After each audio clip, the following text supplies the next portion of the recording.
On Saturday, Donald Trump held his very first rally of 2023 in, of course, Waco, Texas, which has become a hotbed of anti-government extremism over the last 30 years. But the rally, aside from the location and the obvious parallels between the cult of David Koresh and the cult of Donald Trump, the rally did not go the way that Donald Trump had wanted it to go. Sure, he had a very big crowd. There is no denying that. But shortly after he got on stage, that crowd began getting smaller and smaller and smaller until, according to reports, about 30 minutes in, when a lot of people had already left. These are people who literally waited outside for hours in the hot Texas sun, just dying to hear Donald Trump, waited all day, cleared their calendars, and then he gets up on stage, and at that point, I'm out. I'm done. There he is. All right, kids, grab your backpacks. We're getting the hell out of here so we can beat the traffic. And this is not surprising. This is what has been happening with Donald Trump and his rallies over the last year. The man has nothing new to say. He's not drawing in new people. He has no new talking points unless you're showing up to find out whatever new nickname he's going to hit Ron DeSantis with that day. Other than that, there is no reason for these people to be at these rallies, and that's what they're all starting to realize. Yeah, it seems fun at first, like you're waiting for a concert, you're in line, you know it's going to be awesome, and then when they take the stage, the instruments are out of tune, the singer's off key, and you're just like, screw this. This is my Saturday. This is my day off. I got things I need to do. I'm not going to sit here and listen to these same songs I know by heart when he's not even doing a good rendition of them. And that's what happened. Here is according to the Waco Tribune-Herald. Trump arrived shortly before 6 p.m., his plane circling the airport as attendees intently looked at the heavens. He wrapped up at 7:32 in the evening, though quite a few fans did not last that long. About 30 minutes into the rally, the crowd began to thin, with people getting a head start on the walk back to the parking lots, designated and otherwise. Several leaving early said they accomplished what they wanted to achieve by showing up for the rally, enduring traffic and long lines. Some said after hours on the tarmac, they were tired, hungry, or both, and wanted to get home. So you wasted all your energy doing nothing.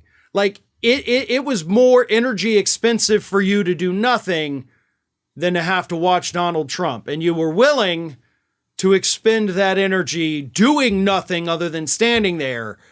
Like, that was okay. And then the guy starts talking and you're like, but this is unbearable.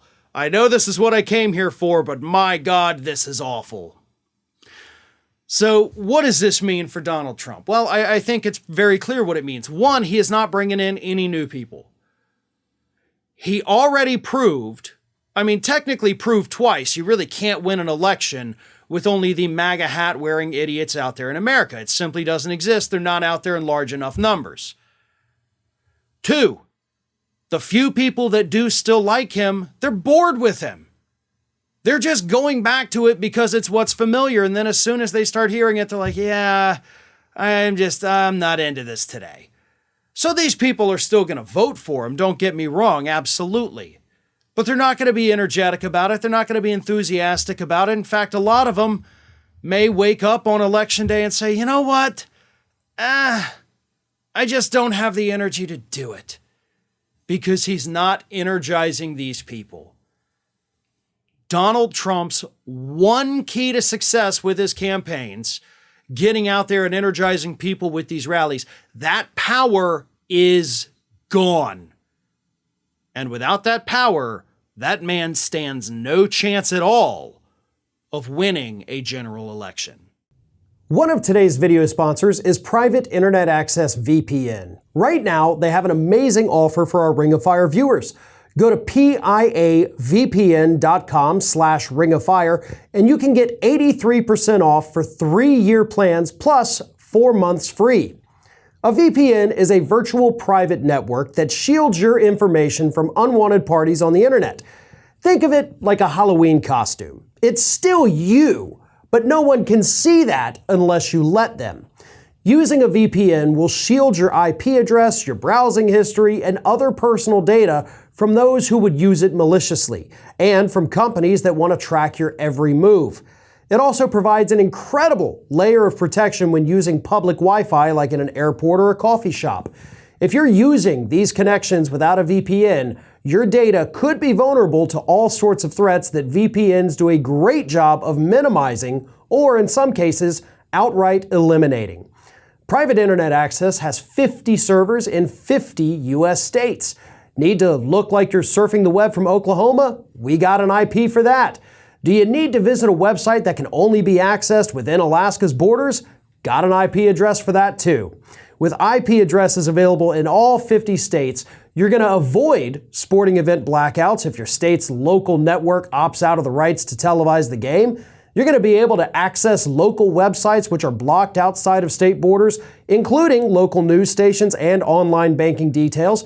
And you're going to be able to watch television premieres before they show up in your time zone. It's also compatible with all major streaming services, so you can browse location-restricted content that would otherwise be off limits to you.